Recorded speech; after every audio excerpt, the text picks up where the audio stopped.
Avant de plonger dans cette histoire incroyable, pensez à vous abonner à la chaîne et à activer la cloche. Ici, chaque récit a quelque chose à dire, et vous ne voudrez pas en manquer un seul. Le vent d'automne soufflait fort sur les trottoirs de Manhattan, entraînant avec lui les feuilles mortes et le parfum de la pluie récente. Les rues grouillaient de passants pressés, chacun absorbé par sa propre course contre le temps. Parmi eux, James Whittaker, un millionnaire de 38 ans, marchait d'un pas déterminé, les mains enfouies dans les poches de son manteau élégant. Sa vie était un enchaînement de réunions, d'investissements et de décisions stratégiques, pourtant, une sensation étrange pesait sur lui ce matin-là, une nostalgie inexplicable qu'il ne pouvait ignorer. Au coin d'une rue, une vieille mendiante était assise sur le trottoir, ses vêtements élimés trahissant des années de misère. Elle tendait une main tremblante vers les passants, mais personne ne semblait la remarquer. Ses yeux, cependant, étaient d'une intensité bouleversante, porteurs d'histoires invisibles à la foule indifférente. James s'arrêta net. Une vague de souvenirs enfouis refit surface, un éclat d'enfance, une douceur maternelle qu'il n'avait pas connue depuis des décennies. Il la fixa, le cœur battant à tout rompre. Une voix intérieure, presque comme un murmure du destin, lui souffla ces mots qu'il n'aurait jamais cru prononcer. « Tu es ma mère. » La mendiante leva les yeux vers lui, ses traits marqués par le temps se transformant en un mélange de stupéfaction et d'émotion. Son regard se perdit dans le sien, comme si elle essayait de lire dans son âme. James, habituellement maître de lui-même et de toutes ses affaires, sentit ses jambes fléchir sous le poids de l'émotion. Il s'agenouilla presque instinctivement, ses mains cherchant celles de la femme qui avait donné la vie mais qu'il avait cru perdue à jamais. Le silence de la ville autour d'eux devint assourdissant. Aucun klaxon, aucun pas pressé, aucun cri ne semblait exister. Il n'y avait que cette vieille femme et lui, liés par un fil invisible mais indestructible. Les années de séparation, les épreuves, les regrets et les douleurs accumulées semblaient converger en cet instant précis.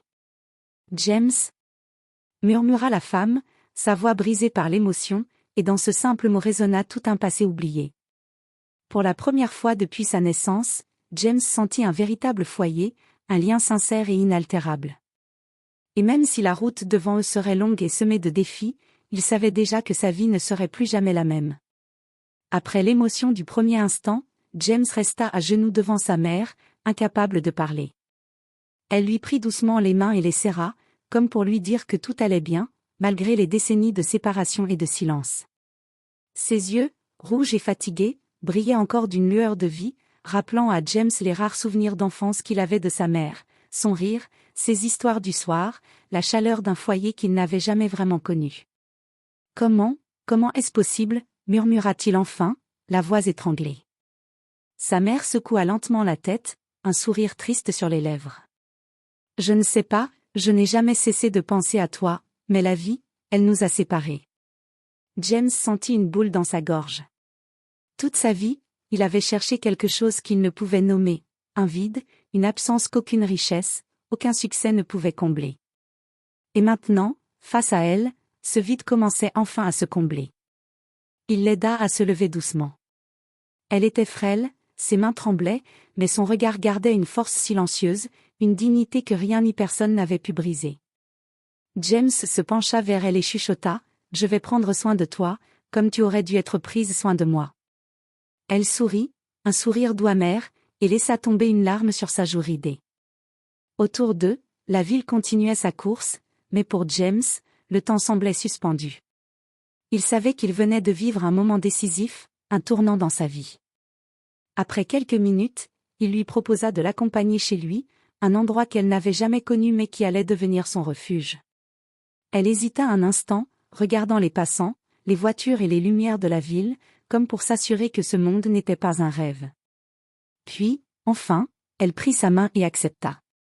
À partir de cet instant, James savait que leur vie allait changer, que des secrets enfouis depuis des décennies allaient ressurgir, et que cette rencontre improbable n'était que le début d'un voyage chargé de révélations, d'émotions et de confrontations.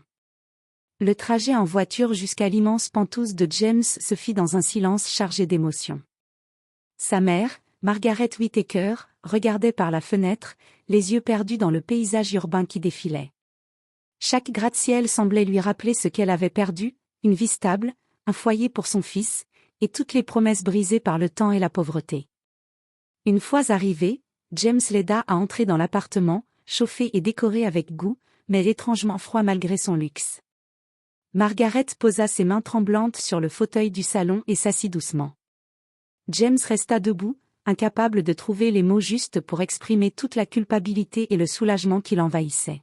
« Maman, pourquoi étais-tu partie ?» demanda-t-il enfin, la voix pleine de reproches et de tristesse. Margaret baissa les yeux, la gorge nouée. « James, ce n'était pas mon choix. Ton père, il nous a séparés. Il voulait m'éloigner de toi pour protéger son image, pour ses affaires. Je n'ai jamais cessé de penser à toi, chaque jour. Mais je n'avais aucun moyen de te retrouver. » James sentit un mélange de colère et de compassion l'envahir. Comment un homme pouvait-il briser une famille pour le pouvoir et l'argent? Et pourtant, devant lui se tenait la femme qu'il avait portée, qu'il avait aimée en silence malgré les obstacles. Margaret sortit une vieille photo de son sac, elle montrait un petit garçon aux yeux vifs, souriant malgré la pauvreté, assis sur les genoux de sa mère. James reconnut immédiatement son propre visage enfantin. Les larmes lui montèrent aux yeux. « C'est moi » murmura-t-il. « Oui, mon petit James » répondit-elle, sa voix tremblante. « Je n'ai jamais cessé de t'aimer. Et maintenant que nous nous sommes retrouvés, je veux tout te dire, tout ce que j'ai gardé pour moi pendant toutes ces années. » James s'assit près d'elle, prenant ses mains dans les siennes. Il savait que cette conversation allait marquer le début d'un voyage difficile, découvrir le passé douloureux de sa mère, comprendre les secrets de sa famille, et affronter les vérités longtemps enfouies. Mais pour la première fois depuis sa naissance, il sentit que rien ne serait jamais comme avant. Leurs regards se croisèrent, et dans ce silence, un pacte muet se forma, ils reconstruiraient ce qu'on leur avait volé, ensemble, malgré le temps perdu et les blessures encore ouvertes. Le lendemain matin, Margaret se réveilla dans une chambre lumineuse, spacieuse et décorée avec élégance. Elle cligna des yeux, incrédule. Les murs étaient ornés de tableaux modernes, les draps étaient d'un blanc éclatant, et une vue panoramique sur Manhattan s'étendait devant elle. Pour elle, c'était un monde totalement inconnu, un univers de richesse et de pouvoir qu'elle n'avait jamais imaginé toucher. James entra avec un plateau de petit déjeuner, un sourire chaleureux sur le visage. « Je me suis dit que tu aurais besoin d'énergie pour découvrir ton nouveau monde. » Margaret le regarda, hésitante. « James, tout cela, c'est incroyable, mais je ne sais pas si je mérite tout ça. » Il secoua la tête avec fermeté. « Maman, tu mérites bien plus que ça. Tu as sacrifié tant pour moi, même sans que je le sache, maintenant, c'est mon tour de te protéger. » Après le petit déjeuner, James l'emmena dans son bureau, un espace moderne rempli de contrats, d'ordinateurs et d'écrans affichant des chiffres vertigineux. Margaret observa tout cela avec fascination et un peu de peur. « Tu es vraiment, tout ça ?» demanda-t-elle, sa voix tremblante. James sourit, mais dans ses yeux brillait une lueur de sérieux. « Oui, mais tout cela ne vaut rien si je n'ai pas ma famille à mes côtés. Et je veux que tu fasses partie de ma vie, maman. Je veux que tu comprennes qui je suis devenue et pourquoi je dois parfois prendre des décisions difficiles. » Margaret acquiesça, le cœur lourd d'émotion. Elle savait que l'argent et le pouvoir ne pouvaient effacer les années perdues, mais elle sentait que ce lien entre eux pouvait réparer certaines blessures. Elle prit les mains de James dans les siennes. « Je veux comprendre, James, et être avec toi, comme je n'ai jamais pu l'être. » Ce jour-là, elle commença à découvrir l'étendue de la vie de James, les voyages, les affaires, les personnes influentes qu'il fréquentait. Mais elle réalisa aussi que derrière tout ce luxe se cachait une solitude profonde, un vide que seule la présence de sa mère pouvait combler. En fin de journée, alors qu'il regardait la ville scintiller sous le ciel du soir, Margaret comprit que ce n'était pas l'argent qui allait les rapprocher, mais l'amour et le pardon qu'ils étaient prêts à partager. Quelques jours après leur réunion émotive, James décida de présenter sa mère à son entourage proche. Mais ce qu'il ignorait, c'était que certains secrets du passé de Margaret allaient bientôt refaire surface, menaçant de briser le fragile équilibre qu'il commençait à construire. Tout commença par un appel inattendu dans le bureau de James. Une voix froide et formelle résonna à l'autre bout du fil. « James Whittaker, nous devons parler de votre famille, en particulier de votre mère. James sentit une boule se former dans sa gorge. Il savait que Margaret avait été forcée de partir, mais il n'avait jamais imaginé que son passé pourrait revenir de manière aussi menaçante. « Qui êtes-vous » demanda-t-il, la voix tendue. « Je représente certaines personnes de votre passé familial, des affaires inachevées, si vous voulez. Votre mère n'a pas été complètement honnête sur certaines choses. » La ligne se coupa avant qu'il ne puisse poser une autre question. Plus tard dans la journée, Margaret reçut également un message anonyme: « Le passé ne reste jamais enterré. Prépare-toi à affronter ceux qui ont décidé de te punir pour tes choix. » Margaret sentit la peur l'envahir. Les années de survie dans la misère avaient fait d'elle une femme prudente et méfiante. Mais maintenant, avec James à ses côtés, elle ne pouvait pas cacher ses craintes. « James, je crois que quelqu'un veut nous nuire. Mon passé, il n'est pas aussi simple que tu le crois. » James la prit dans ses bras, déterminé. « Maman, peu importe ce qui arrive, nous ferons face ensemble. Tu n'es plus seule. » Cette nuit-là, alors que la ville brillait sous les lumières, James resta éveillé, réfléchissant aux alliances et aux ennemis qu'il devrait peut-être affronter pour protéger sa mère. Margaret, elle, repensa à ses erreurs passées et à tous les sacrifices qu'elle avait faits pour survivre.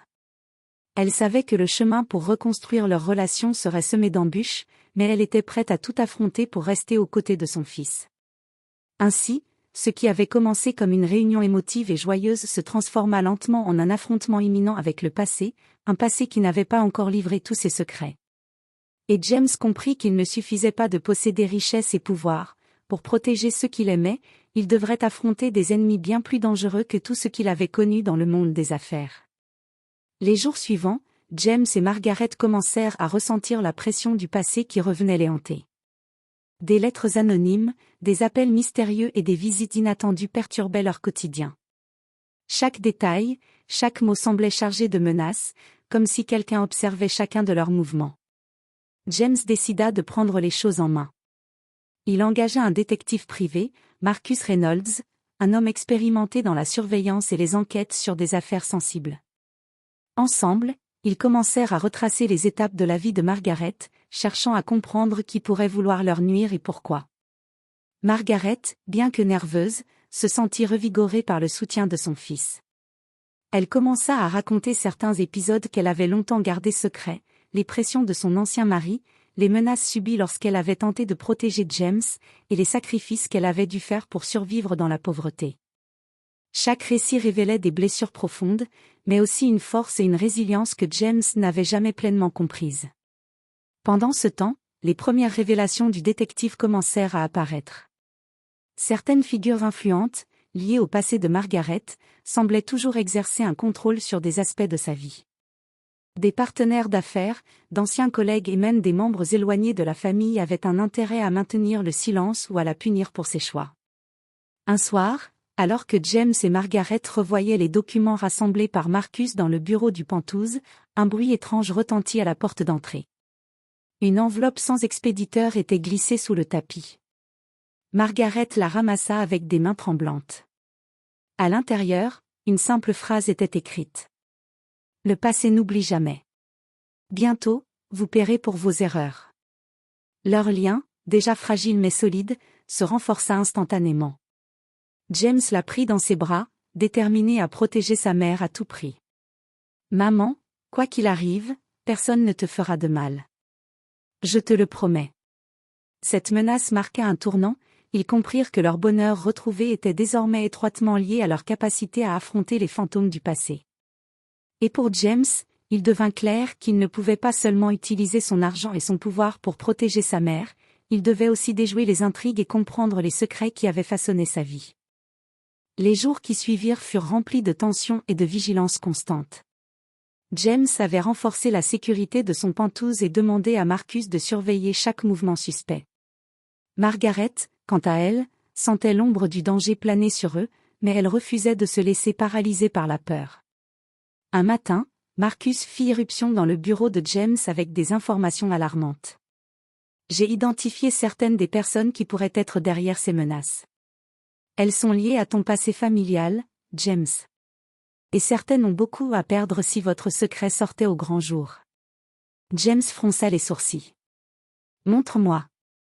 Sur l'écran de son ordinateur, Marcus révéla plusieurs visages, des anciens associés de l'entreprise familiale, un oncle éloigné de Margaret, et même un ancien partenaire d'affaires de James, jaloux de sa réussite et capable de manipulation sournoise.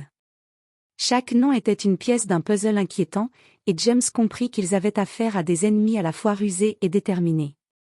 Peu de temps après, un dîner fut organisé par un vieil ami de James, un événement mondain où la haute société se pressait. Margaret, encore peu habituée à ce milieu, restait prudente. Mais à peine avait-il commencé à discuter avec les invités qu'un regard glacial traversa la pièce. C'était un homme qu'ils connaissaient tous deux, silencieux mais menaçant, dont le sourire glacé trahissait une intention hostile. James sentit l'adrénaline monter. « Maman, reste près de moi. Je vais m'occuper de lui. » Il s'approcha de l'homme avec assurance, masquant la colère et la méfiance qui bouillonnaient en lui. « Je sais qui vous êtes et ce que vous voulez. Mais sachez ceci, vous ne pourrez jamais toucher ma mère. » L'homme ricana, mais un frisson de peur traversa son regard. James avait l'avantage, sa richesse, son intelligence et sa détermination à protéger Margaret constituaient une force redoutable. Après ce dîner, Margaret et James rentrèrent chez eux, le cœur encore battant. Margaret posa une main sur le bras de son fils. « James, tu es incroyable. Mais ces gens, ils ne vont pas abandonner si facilement. » James hocha la tête, déterminé.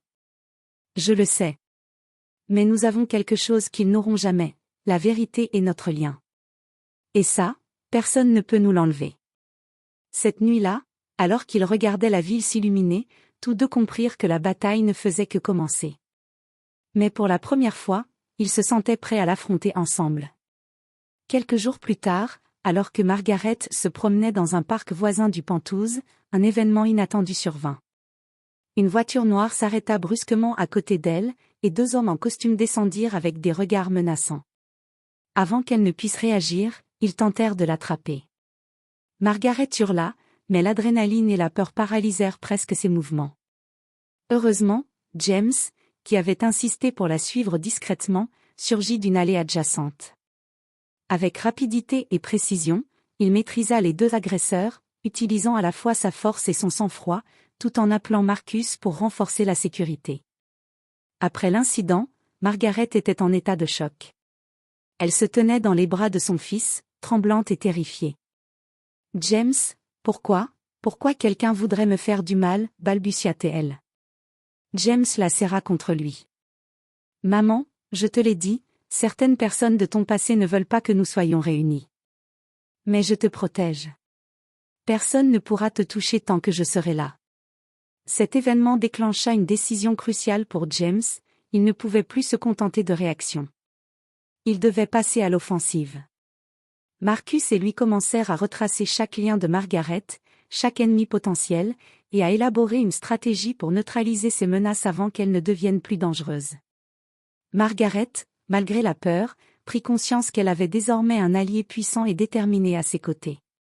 Elle se souvenait des années de solitude, de précarité et d'incertitude. Aujourd'hui, elle se sentait enfin protégée et capable de faire face aux épreuves. Cette attaque directe renforça leur détermination à rester unis. James savait que pour assurer la sécurité de sa mère et leur avenir, il devrait affronter les ennemis les plus redoutables, ceux qui avaient façonné un passé rempli de secrets et de douleurs. Et dans ce moment de tension et de peur, Margaret comprit quelque chose de fondamental, la force de leur lien, forgée dans la douleur et la séparation, était désormais la seule armure capable de les protéger. Après l'attaque dans le parc, James comprit qu'il ne suffisait plus de surveiller et de protéger, il devait maintenant comprendre qui tirait les ficelles et pourquoi. Avec Marcus à ses côtés, il entreprit une véritable enquête, combinant surveillance, recoupement d'informations et analyse des mouvements de leurs ennemis. Margaret, bien que toujours inquiète, décida de participer activement. Elle apportait des souvenirs et détails de son passé que personne d'autre ne connaissait, des informations essentielles pour identifier les responsables. Chaque anecdote, chaque nom oublié, devenait une pièce cruciale du puzzle. Peu à peu, la vérité commença à émerger, certains ennemis de Margaret avaient conservé une rancune profonde, alimentée par l'envie, l'argent et la soif de pouvoir. L'un d'eux, un ancien partenaire d'affaires, cherchait à récupérer une partie de l'héritage que Margaret avait réussi à protéger en secret. Un autre, un membre éloigné de la famille, voulait exploiter la vulnérabilité de James pour servir ses propres intérêts financiers. James et Margaret décidèrent d'utiliser la ruse plutôt que la confrontation directe. Ils mirent en place une série de pièges subtils, des fausses informations, des rencontres programmées et des messages contrôlés. Leur objectif était de faire sortir les ennemis de l'ombre et de révéler leurs intentions sans mettre Margaret en danger. Une nuit, alors qu'ils examinaient les résultats de leur plan, ils découvrirent qu'un de leurs adversaires avait mordu à l'hameçon.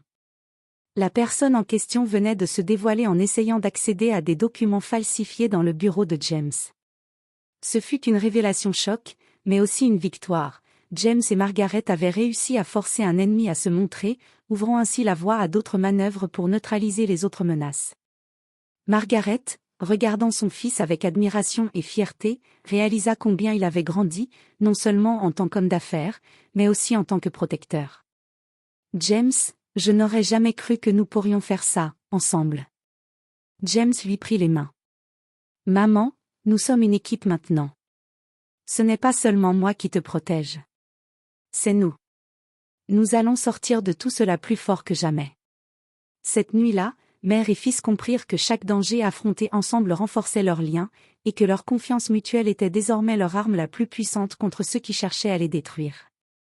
Le calme relatif des semaines précédentes disparut brutalement lorsque James reçut un appel énigmatique: « Si vous voulez que votre mère reste en sécurité, venez seul à l'entrepôt du quai Neuf ce soir. » La voix à l'autre bout était glaciale, déterminée, et aucun doute n'était possible, c'était l'ennemi le plus dangereux, celui qui tirait toutes les ficelles depuis le début. James sentit son cœur battre à tout rompre, mais aucune hésitation ne traversa son esprit. Il savait que c'était le moment de mettre fin à ce cauchemar. Avant de partir, il sécurisa Margaret dans une pièce protégée du Pentouse et la rassura: « Maman, je reviens. Personne ne te touchera tant que je serai là. » Arrivé à l'entrepôt, James fut confronté à une scène sinistre. Des silhouettes se déplaçaient dans l'ombre, et au centre, l'homme qui avait orchestré toutes les menaces, Victor Hargrove, ancien associé du passé de Margaret. Son sourire cruel révélait qu'il pensait avoir le contrôle de la situation. « Ah, James, tu es venu seul. »« Courageux, mais imprudent, comme toujours, » ricana Victor. James répondit calmement: « Je ne laisserai jamais personne faire du mal à ma mère. » Ce soir, tout se termine. Un affrontement intense s'ensuivit. James utilisa sa ruse, sa force et les informations recueillies pour neutraliser un par un les complices de Victor. Chaque mouvement était précis, réfléchi. Victor, surpris par l'efficacité et la détermination de James, commença à perdre son assurance. Finalement, James fit face à Victor seul, le point culminant de cette confrontation. « Tout ce que tu as fait, pour de l'argent et de la vengeance, ça s'arrête ici. » Victor tenta un dernier geste désespéré, mais James le maîtrisa rapidement et le livra à Marcus, qui attendait à l'extérieur avec les autorités. La menace était enfin neutralisée. De retour au Pentouse, Margaret accueillit James avec des larmes de soulagement. « Oh James, je savais que tu pouvais le faire. » James la serra dans ses bras. « Nous l'avons fait ensemble, maman. Et désormais, rien ni personne ne pourra nous séparer. » Ce soir-là, alors que la ville dormait sous les lumières scintillantes, mère et fils savourèrent la paix retrouvée, conscients que leur lien avait survécu aux épreuves les plus sombres et que l'avenir leur appartenait enfin. Les jours qui suivirent l'affrontement avec Victor Hargrove furent marqués par un calme retrouvé et une reconstruction lente mais sûre. James avait sécurisé tous les aspects de la vie de sa mère: sécurité renforcée, soins médicaux, et un environnement où elle pouvait enfin se sentir libre et protégée. Margaret, quant à elle, commença à s'immerger dans la vie de son fils, découvrant petit à petit les joies simples que l'argent et le pouvoir ne pouvaient acheter, les promenades tranquilles dans Central Park, les dîners improvisés à la maison, et surtout, le simple bonheur d'être ensemble. Ils passèrent du temps à partager leurs souvenirs, à rire des petites histoires du passé et à réparer les blessures invisibles que des années de séparation avaient laissées. James réalisa que le véritable trésor n'était pas sa fortune, mais cette relation retrouvée et précieuse avec sa mère. Avec Margaret à ses côtés, James se sentit plus fort, plus humain. Les affaires, les défis et la richesse prirent un sens nouveau, car désormais, chaque décision, chaque réussite avait pour but de protéger et d'honorer la femme qu'il avait élevée malgré les épreuves. Quelques mois plus tard, James et Margaret organisèrent un déjeuner pour les amis proches et la famille. Margaret, rayonnante et confiante, accueillait les invités avec grâce et sérénité. James observait sa mère, le cœur rempli d'émotion. Il savait que chaque moment passé ensemble était désormais précieux et irremplaçable. « Regarde-nous, maman », dit James, la main posée sur l'épaule de Margaret. « Nous avons traversé l'enfer, et pourtant, nous sommes ici. Ensemble. » Margaret sourit, les yeux brillants. « Oui, James, et rien ni personne ne pourra jamais nous séparer à nouveau. » Leur histoire, marquée par la séparation, le danger et les secrets, s'était transformée en un témoignage puissant de courage, de réconciliation et d'amour inconditionnel. Mère et fils, désormais unis, étaient prêts à affronter l'avenir, forts de leur lien retrouvé et conscients que les épreuves passées n'avaient fait que renforcer leur relation. Et tandis que le soleil se couchait sur Manhattan, illuminant la ville de mille feux, James et Margaret savaient que ce n'était que le début d'une vie nouvelle, où l'amour et la famille triomphaient de toutes les adversités.